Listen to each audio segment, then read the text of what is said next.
Good evening, doctors. My name is Ankur Gautam, and on the behalf of FDC and Med Talks, I welcome you all to yet another episode of Diabetes Essentials with Dr. Sanjay Kalra.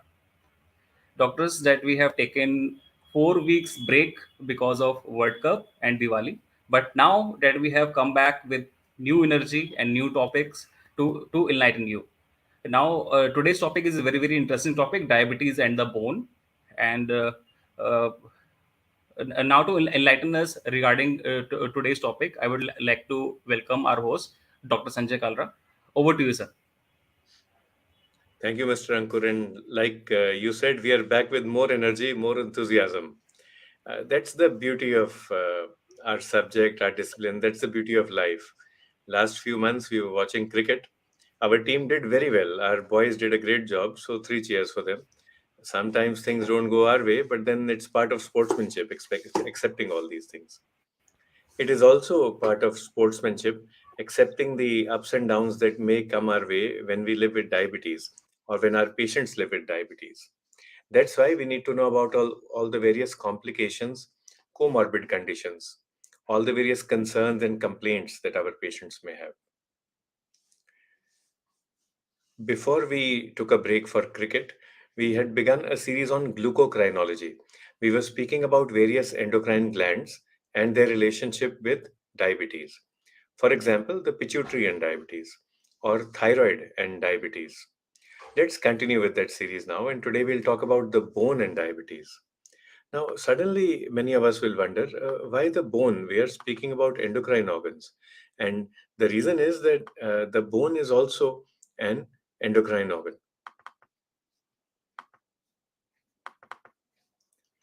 The bone is, now here are our slides. The bone is a source of hormones like FGF3, 23. So it is an endocrine organ. The bone is also a target of various hormones. So that's why it's interlinked with the endocrine system. But bone is also interlinked with diabetes. So let's talk today about how diabetes affects the bone and how bone affects diabetes. Now, the major issue when we speak about bone health is fracture risk. And fracture risk is determined by two things. Number one, the risk of a fall. What is the risk of falling, of slipping? Number two, by the bone quality and the bone quantity, which directly impact the fracture risk. So, two things. Number one, the bone quality and bone quantity. Number two, the risk of a fall because of other factors. Now, both type 1 and type 2 diabetes are associated with a higher risk of falls as well as fractures. Multiple factors contribute to this. In the bone, we have two types of cells, osteoblasts and osteoclasts. Just to remember, blasts जो हैं वो bone बनाते हैं. They are bone builders, osteoblasts.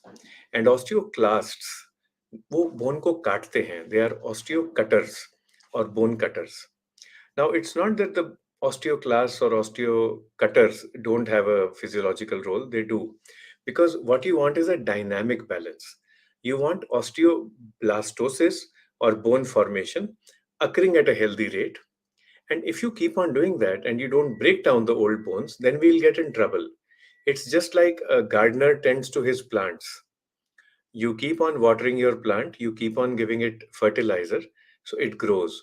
But the gardener also trims the plant. He will trim the leaves or he will trim the stems or the branches so that the plant remains healthy. Similarly, you need osteoclastosis. Whatever bone cells are being built, you also need the bone cells to be broken so that a state of dynamic equilibrium is maintained. But this dynamic equilibrium, like all other things in life, equipoise in life, is a very slippery eel to catch. So sometimes you have imbalance between osteoblastosis and osteoclastosis. If this imbalance occurs, let us say there is too little of osteoblast production or there is too much of osteoclast formation, then the balance will be lost, isn't it? And that is what happens in diabetes. Due to hyperglycemia per se, directly, the gene expression associated with osteoblast activity is altered. So there is less osteoblast formation. There are other mechanisms as well, apart from this direct impact. the bone turnover goes down, and the bone quality also goes down in diabetes. Not only does bone turnover and not only do bone turnover and bone quality go down, they are also replaced by adipocytes in the bone marrow, in the bone. So let's look at some of these pathways. All the pathways that we will discuss are related to both type 1 and type 2 diabetes. Now, you remember we began today's talk with talking about a risk of falls and fractures. So, in hyperglycemic states, in prolonged hyperglycemic states, in both type 1 and type 2 diabetes, there is endothelial dysfunction, which leads to micro and macrovascular disease. Patients with retinopathy, with neuropathy, whether it is motor or sensory or autonomic, all have a greater risk of falling. If they fall, there is diminished bone healing as well. Patients with vestibular dysfunction, that is dysfunction of the ear, that is also considered microvascular, they too will have a greater risk of falling, those with vertigo. Patients with cardiomyopathy, heart failure, accelerated hypertension, they too have a greater risk of falling. So that is one way in which the risk of fractures goes up in diabetes. Another way in which through this happens is we already spoke about the direct impact on osteoblast maturation. Yet another method is through dyslipidemia and hyperinsulinemia. Now, when you have hyperinsulinemia and dyslipidemia, you end up having more PPAR gamma activation, and that leads to adipogenesis in the marrow as well as in the muscle. When you have more adipocytes, obviously the percentage of osteoblasts is going to come down. So even if the bone mass per se is okay, the percentage of bone mass will come down, and that can increase the risk of fractures and falls. Same thing happens in obesity as well. In obesity, of course, there is increased osteoblastogenesis and reduced osteoclastogenesis, but that also disturbs the dynamic equilibrium. And even though BMD may be higher, as reported in some studies, the bone quality goes down.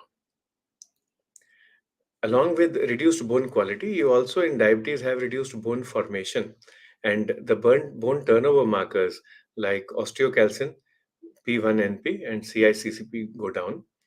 Bone resorption may increase. So all these mechanisms are there, but the end result is that our patients are at a greater risk of fractures. Some patients will come and they will say, "Sir, my bone density is normal. I got my X-ray done, and in the X-ray the bones are perfect."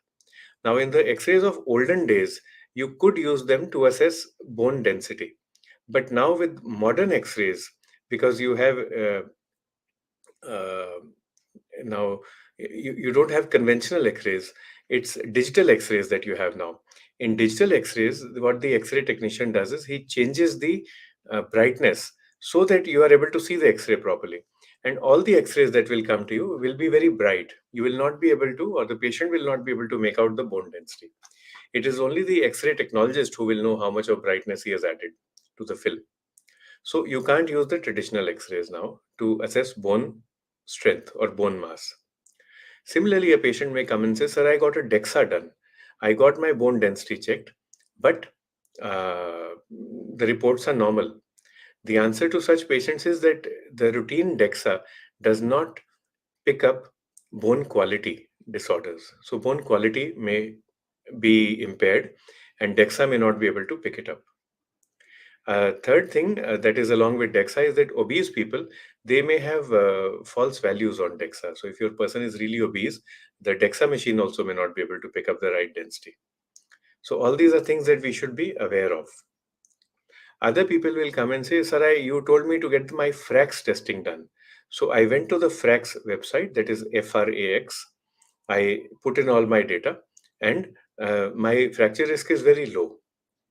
Now, there is one big shortcoming of FRAX, that is that diabetes is not included as a risk factor in FRAX assessment. So, what we have to advise our patients who live with diabetes is, you go on FRAX, you put in your ethnicity, do everything the way it's required. But for rheumatoid arthritis, you tick yes. even if you don't have rheumatoid arthritis. Most experts suggest that diabetes is taken as an equivalent of rheumatoid arthritis in terms of fracture risk. So you tick yes on rheumatoid arthritis if you have diabetes, and then see what your fracture risk is based upon Frax tool. Now, coming back to diabetes and its effect on bone, we've already said that it affects bone mineral density as well as quality. Not only does it increase the risk of fall and the risk of fracture, it also reduces the rate of fracture healing. And the rate of fracture healing goes down because there is also an increased rate of cartilage resorption. To ensure good healing of fractures, we need to optimize calcium and vitamin D. We also need to optimize glucose control. And in a patient who is bedridden, there will be a lot of catabolic changes. If your patient is doing fine on oral drugs, okay. But if it's a significant fracture, patient is not doing well, it would be best to give insulin, especially even if there is the slightest risk of infection. It is very painful in the OPD to see patients with delayed union, malunion, or infection at fracture site just because they did not get good glucose control during the acute phase. So do not hesitate in putting such patients on basal bolus insulin or premixed insulin to give them good glucose control. This will help in fracture healing. Another point is that it's not just diabetes which affects fracture. Fractures also affect diabetes control. A person with a fracture will not be able to take care of himself or herself in an optimal manner, may not be able to self inject insulin, may not be able to go for a walk, will certainly not be able to go for a proper physical activity program. So, a person with a fracture has impaired self care, impaired physical activity efficiency or ability to be physically active, strongly impaired ability to take part in exercise and sports.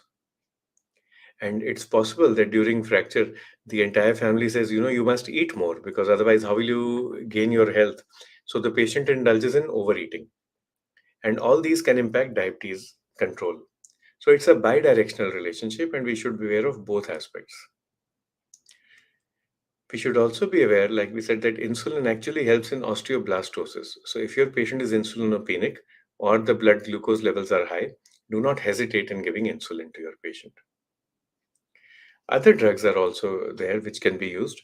Metformin can be used safely in patients with osteoporosis. Pioglitazone ideally should be avoided in postmenopausal women, but I do use it myself. For every person, you have to have an individualization. Is the risk of fracture more, or is the risk of poor glucose control more? So, if you need an insulin sensitizer, go ahead and use a glitazone. Be aware that pioglitazone is not associated with fractures at the conventional sites. It is not associated with conventional osteoporotic fractures, which can occur at the hip or in the spine. It is usually associated with non conventional fractures in different parts of the body, like the humerus or the radius. If you discontinue glitazones, the fracture risk comes down to normal.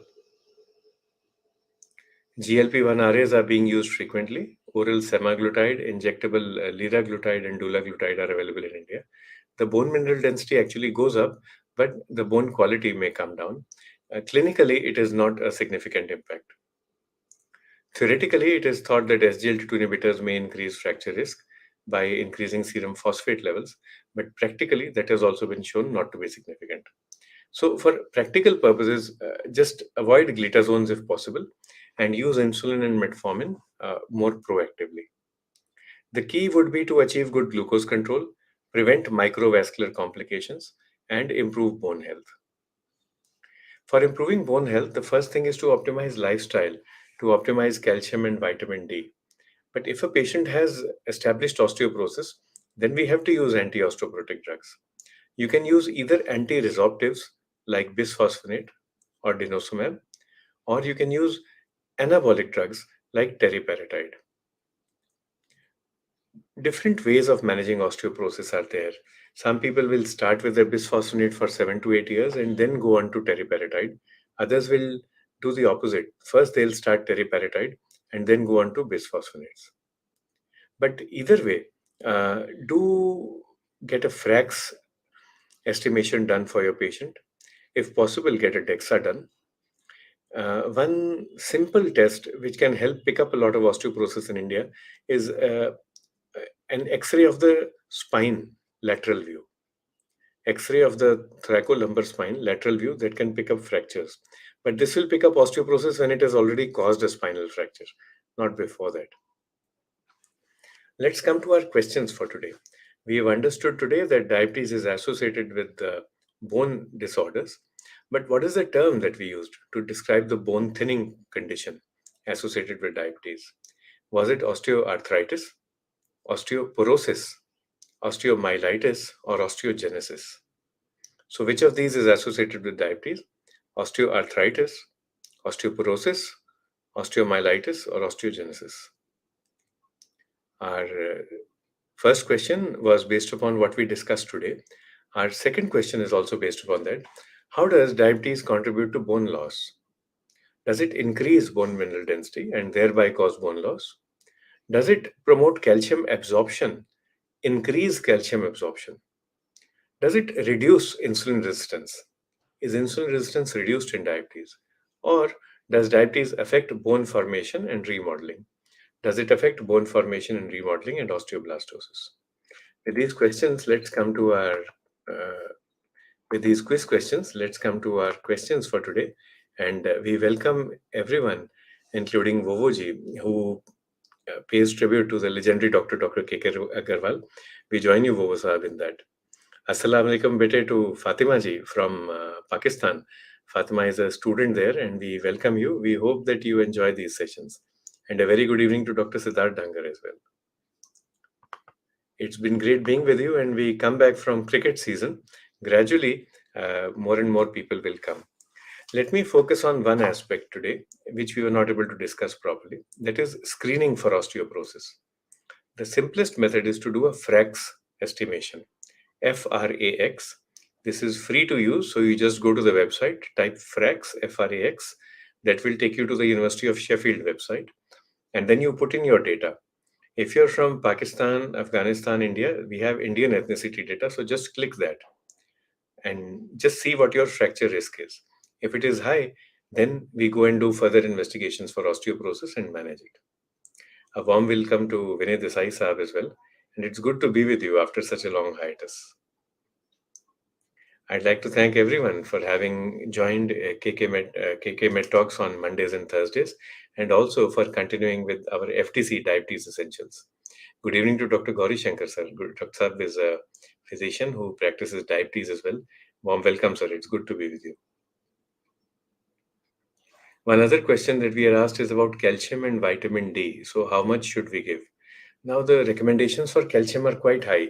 Like for postmenopausal women, it's 1200 milligram per day.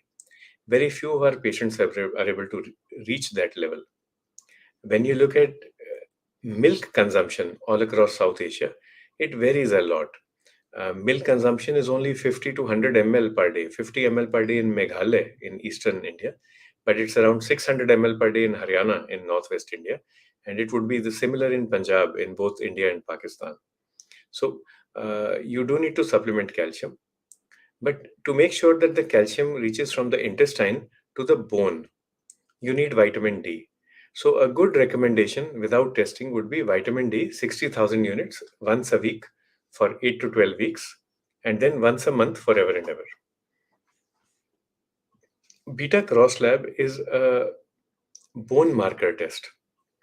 This tells us what is the frequency, what is the rate of bone formation.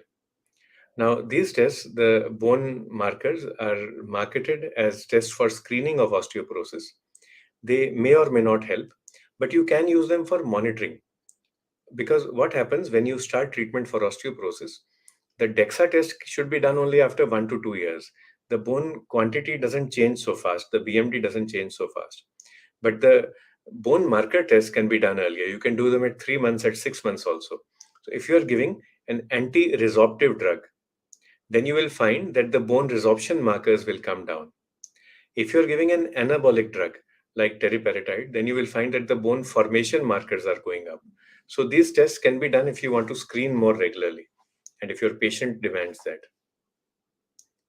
Dr. Gauri Shankar asks, can we give amitriptyline for chronic pain in a person with diabetes? The answer is yes, we can. Start. This is a very good suggestion, sir. Start with 10 or 25 milligram at night. Uh, be watchful for somnolence and increase slowly. Tell your patient we'll go up slowly. You can go up till 75 milligram, but as of now, I don't remember any patient whom I have who is on 75. Most of my patients are on 10 and 25 milligram only. You can also give other drugs along with that, like gabapentin or pregabalin. That would be my first choice. Or you can give duloxetine. How to screen for osteoporosis? Frax tool is free of cost, so that would be the best. Patient complaining of backache, get an X-ray of the lumbosacral spine done, lateral view preferably, or both if you can get them done. And these are the cheap investigations. Otherwise, DEXA, DEXA, would be the gold standard.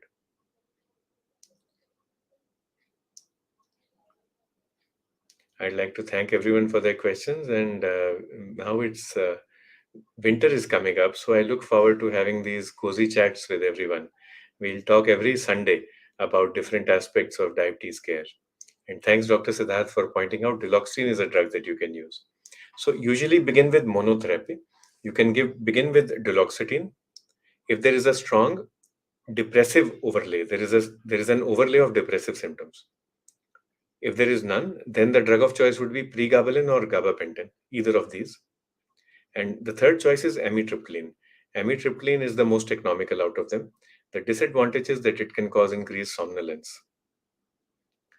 Simple calcium phosphorus will help in some patients. You should get calcium, phosphorus, and alkaline phosphatase done. In osteomalacia or in rickets, alkaline phosphatase will be very high. Calcium and phosphorus will be on the lower side. But they will not help us screen for osteoporosis. Osteoporosis is associated with lower calcium, but it will be on the lower side of normal. Calcium, phosphorus, very low calcium will help us pick up hypoparathyroidism. So that is the importance of getting these tests done. FRAX is the best. It's just history based. You ask your patients a few questions, type it in, and see what the risk is. That would be the best FRAX tool. So with this, I'd like to once again thank everyone for having been with us. Thanks to Mr. Anang Basu, who is the heart and soul of this program. He is the one who has kept this going. He conceptualized this program along with Dr. K.K. Garwal sir many years ago, before COVID started. And after sir left us for his heavenly abode, it is his perseverance, his persistence, which has kept this program going. Thank you, Mr. Basu, for all your contribution to diabetes care. Sir, actually, I'm very happy to get you back after 4 weeks long break because of Diwali festival as well as cricket fever in India. Now I'm looking like it's a normal Sunday for us. Getting you back on 9 p.m. show, Diabetes Essential with Dr. Sanjay Kalra. We were missing you, sir. Actually, I will tell you that. I In was also fact, missing the FDC, day India essentially. lost, we thought, we faltu take took a break. Yeah. But it's good to be sir back again, and time starts now from us, and we'll be getting you every Sunday, and there will be no break henceforth. And obviously, sir, I think with the kind of attention today we have attendance also. I think the start is good, and as we go along, weeks on, a spread of mouth, words of mouth will be getting spread, and we'll be getting more and more doctors again back, and we look forward to get Dr. Kalra on every Sunday night 9 p.m. with us. Sincerely thank Dr. Sanjay sir once again designing the entire curriculum as well as session, and we will continue with it with Dr. Kalra. Thank you, sir. Good night and Jai Hind. Jai Hind.